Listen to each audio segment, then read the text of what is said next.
A continuación va a tomar la palabra Fernando Gómez Villarreal, director de seguridad de Gentera, y nos va a hablar de planes de continuidad de negocio y lecciones aprendidas por el COVID-19.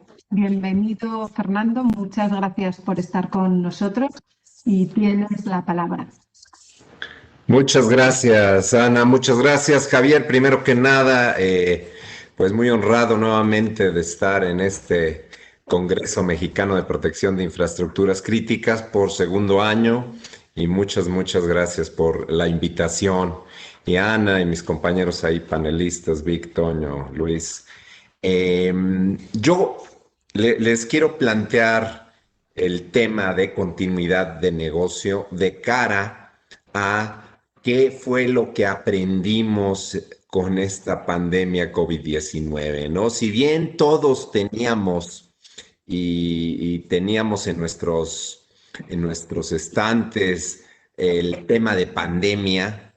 La verdad es que este tema de pandemia, nosotros los que tenemos un poco más de años, teníamos más o menos el tema de H1N1 en su momento y de lo que se hizo, pero definitivamente lo que vimos aquí, que finalmente pues seguimos viviendo, pues cambió para siempre muchas cosas. Y entre otras, el tema de continuidad de negocio, ¿no? Entonces, primero, como preámbulo, déjenme les pongo aquí las 10 prácticas profesionales que sugiere el Disaster Recovery Institute International, que es, bueno, es una asociación pues líder a nivel mundial en todo lo que es gestión de continuidad de negocio, ¿no? Y entonces los voy a llevar un poquito a muy alto nivel en cuestión de cómo es el proceso de continuidad de negocio y después me voy a permitir ir a una en las prácticas y proponer qué es lo que ahora con nuestro conocimiento de la pandemia estamos en posición de poder agregar a cada una de esas prácticas, ¿no? Entonces, primero empezamos con la práctica 1 de inicio y administración del programa, muy relevante. ¿Por qué? Porque, pues como se comentó en algún momento en este panel, no todas las organizaciones cuentan con un plan de continuidad de negocio, ¿no? Entonces, la primera práctica es precisamente cuando la organización, debido a regulaciones o debido a algún tema que le sucedió o a cualquier otra situación, decide que es primordial para la empresa tener un plan de continuidad, ¿no? Y en ese orden de ideas, bueno, pues empieza esta y administración de quién lo va a llevar, cuánto dinero, cuánto tiempo de diferentes personas, etcétera. Esto se define como la práctica número 1. La práctica número 2 es donde evaluamos qué riesgos son susceptibles a que la empresa pues pueda sufrir y entonces que sus actividades se vieran interrumpidas, ¿no? ¿Qué evaluación de riesgo? Bueno, pues si estamos junto a la playa, el tema de huracán, obviamente pudiera ser una de estas evaluaciones de riesgo, el tema de ciberataques y por supuesto estaba el tema de pandemia, ¿no? Y como ya lo mencioné, pues el día de hoy, simplemente que cambiaron muchas cuestiones de lo que nosotros hubiéramos podido haber previsto, ¿no? La práctica 3 ya lo habló Vic un poco en el tema de análisis de impacto al negocio, el Business Impact Analysis, los famosos BIAS, y este es un proceso mediante el cual a nivel de la organización se analizan todos aquellos procesos que la misma tiene, ¿no? Y un poco empezando por esos macro procesos y como ejemplo, yo soy parte de una industria bancaria y uno de nuestros macro procesos es el macro proceso de crédito, ¿no? Entonces, una vez que lo plantea uno así, ese macro proceso de crédito tiene una serie de procesos, tanto procesos de negocio como procesos de soporte al negocio. Entonces, el BIA lo único que va a hacer es analizar cada uno de estos procesos e identificar de acuerdo al impacto que causaría la empresa si este proceso se viera interrumpido, ¿no? ¿Y qué tipos de impacto? Desde el económico, reputacional,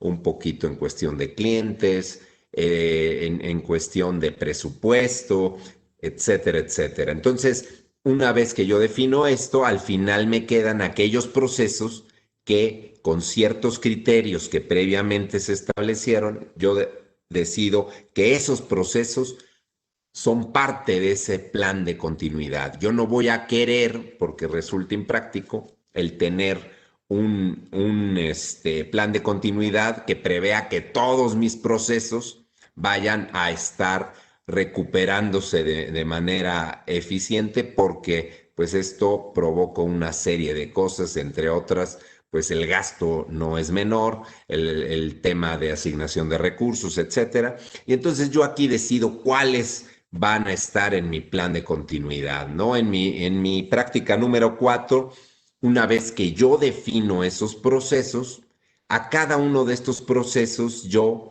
le voy a definir una estrategia de continuidad de negocio. Es decir, si yo tengo en cierto proceso, la utilización de un aplicativo en particular y de repente ese aplicativo no está funcionando, en algunos casos es posible poder hacer ese proceso de forma manual, ¿no? Pero pues el hacerlo de forma manual me va a implicar pues que quizá de manera paralela yo esté llevando o esté necesitando cierta información para que llegado el momento yo pueda levantar ese proceso en mi plan de continuidad, ¿no? Es decir, definiendo la estrategia que yo lo pueda hacer de forma manual, ¿no? Y así como eso, forma manual, o sabes qué, si yo no puedo entrar a algún lado, entonces a dónde me tendría que ir, etcétera. Yo defino mis estrategias de recuperación. ¿De acuerdo a qué? De acuerdo a los riesgos que yo estoy identificando y que me permita esos procesos, pues, estar pudiéndose recuperar, ¿no? Ahora, dentro de esas estrategias o una vez que las termino, bueno, tengo que ver qué es lo que voy a hacer en su momento para la respuesta a ciertos incidentes, ¿no? Y esos incidentes que de alguna forma yo los planteé en mi práctica número 2 de evaluación de riesgos, yo decido en función de cada uno de esos riesgos cómo va a ser mi respuesta a cada incidente.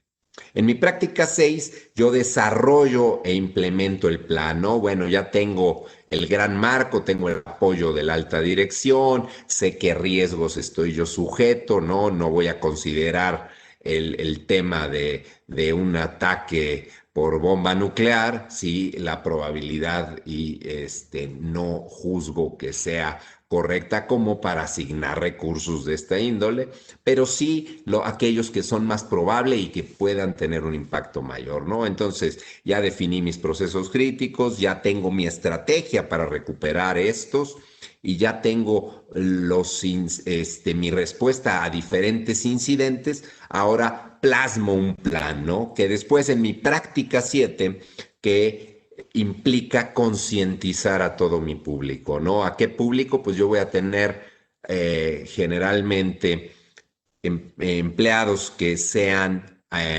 operadores de esos procesos críticos y tienen un programa de concientización. Aquellos otros que no son críticos también tienen su programa de concientización. La alta dirección, a través de su gestión y del tema de comité de crisis, tiene su manera de gestionar. Entonces, yo a estos los concientizo y les doy el entrenamiento para que cada quien sepa al menos qué hacer en caso de algún tipo de contingencia. En mi práctica 4, yo tengo que ejercitar, evaluar y mantener ese plan de continuidad. No es solo que ya lo tengo, es como año con año yo lo practico y en esas prácticas me doy cuenta de cosas que no están quizá funcionando como yo los hubiera imaginado, ¿no? Mi práctica número 9 tiene que ver con la comunicación en crisis. Y la comunicación en crisis es algo sumamente relevante. ¿Por qué? Porque al final, en una crisis, yo tengo que agilizar de forma muy importante cómo comunico a mis diferentes audiencias, ¿no? Y por último, cómo me coordino con dependencias externas, ¿no? En nuestro caso somos un banco, con la ABM, ¿cómo le vamos a hacer? Con la CNBB, de manera regulatoria, ¿qué vamos a definir? Con protección civil, con bomberos, con seguridad pública, etcétera, ¿no? Entonces, esto a grosso modo son las prácticas que definen este proceso que muy brevemente les acabo de mostrar, ¿no? Pero ahora, ¿qué elementos podemos empezar a integrar en todo esto? Bueno, a la práctica número 1 es bien importante el tema de colaboradores, ¿no? ¿Por qué? Porque en el tema de colaboradores, y yo es algo que yo siempre sugiero de cómo manejar el tema de planteamientos de escenarios y respuestas a emergencias, es que no nos perdamos mucho en el tema de, ay, ¿cómo voy a reaccionar ante un huracán y ante un tsunami y ante una ola verde y ante un ataque extraterrestre? ¿Cómo es que le voy a hacer? Sino más bien irte al impacto que se genera cuando esa amenaza se capitaliza. ¿Y esto es cómo? Bueno, primero, la infraestructura. Si hay falta de infraestructura, si yo no puedo entrar, por ejemplo, a un edificio, si yo no tengo luz, si yo no tengo agua, con aquello recordarán el año pasado de la T invertir, etcétera, etcétera. Pero yo ya no me va a importar si es un ataque extraterrestre y que me pusieron la nave enfrente de mi corporativo o si por una cuestión de terremoto mi corporativo no tiene las condiciones de seguridad para instalarlo, sino que cualquier cosa que me impida el yo poder operar en mi sitio normal, bueno, pues cómo defino mi estrategia, ¿no? De continuidad. Y es decir, pues yo tengo un site alterno. En cuestión de proveedores, oye, ¿cómo me cercioro que esos proveedores críticos estén en posición de atenderme en una crisis de diferente índole? Lo que ya habló también Vic, el tema de repente, y si yo de alguna forma mi aplicativo no funciona y lo tengo que levantar, con qué tipo de respaldo y hasta cuándo yo puedo considerar como información que se va a perder, pero que no me va a afectar de manera significativa. Y colaboradores, esta es la enseñanza, ¿no? Colaboradores, ¿cómo yo defino si por cualquier cosa un colaborador no está en posición de atender su proceso crítico? ¿Cuál es el nombre del juego, no? Y en esta pandemia, este fue, es decir, si yo tengo un esquema de pandemia, ¿cómo voy a cuidar ese tema de colaboradores? Ahorita me voy a referir. Fernando, disculpa, te quedan 3 minutos. Sí, correcto. Entonces, en ese orden de ideas, la evaluación de riesgo, que es la práctica 2, yo defino los controles considerando los temas de contagio, ¿no? El tema de contagio fue muy significativo y es algo pues que al final tenemos que cuidar. La evaluación de la afectación del cliente final, también nos dimos cuenta el día de hoy que nuestro cliente también estuvo afectado, ¿no? Eso no estaba en mi plan de continuidad. Clausuras, también el tema de cómo el gobierno manejó esto, el tema de clausuras fue sumamente relevante. La práctica 3, bueno, redefinir requerimientos humanos, cómo tengo mis tablas de reemplazo. Nosotros el día de hoy, pues tenemos el tema de teletrabajo, ya teníamos definido el tema de VPNs, pero las tablas de reemplazo, el día de hoy tenemos hasta 6 tablas de reemplazo para un proceso crítico. En el 4, pues como ya lo vimos, el tema de VPNs fue sumamente importante. Ahí sustituyó incluso a lo que corresponde al site alterno. Los protocolos en casos de contagio, que fue sumamente relevante. ¿Cuánto voy a considerar mandar a su casa a la persona? ¿No? Y esa persona, una vez que se define que tiene la enfermedad, ¿cómo actúo con lo demás? En el tema de restricciones gubernamentales, también fundamental porque pues hoy vimos un hueco, al menos en México, en el tema federal, estatal y municipal. ¿Qué respuesta a incidentes?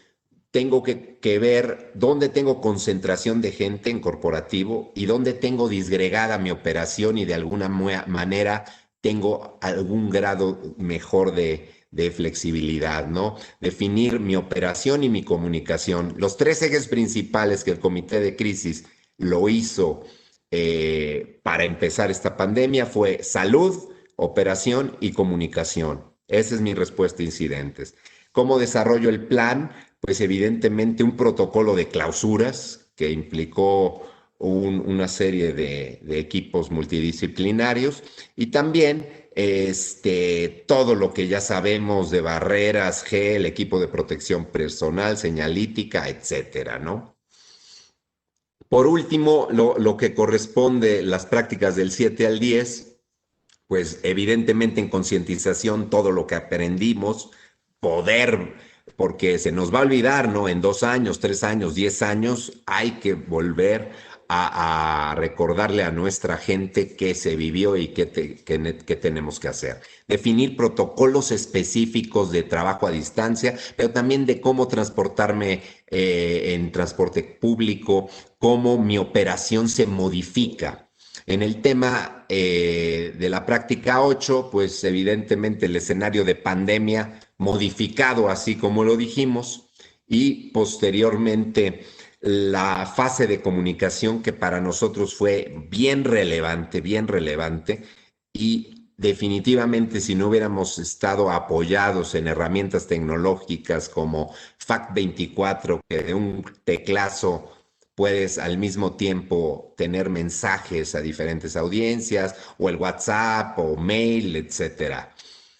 Y por último, la práctica número 10, ¿no? Que es, ahí fue fundamental, por ejemplo, no solo estar en comunicación con nuestra asociación, pero definimos nosotros la posibilidad de que TechSalud pudiera ir y certificarnos que lo que estábamos haciendo era correcto, ¿no? Entonces, eso y el tema de gobiernos, tanto estatal, municipal y federal, el poder ver que efectivamente podamos estar atendiendo a todos estos, aunque muchas veces están contrapuestos, ¿no? Esto de manera muy rápida, pues es mi plática, que lo que les tenía yo que decir, de cuestiones que debido a la pandemia el día de hoy pues fueron modificados. Y hasta ahí es mi intervención, Ana.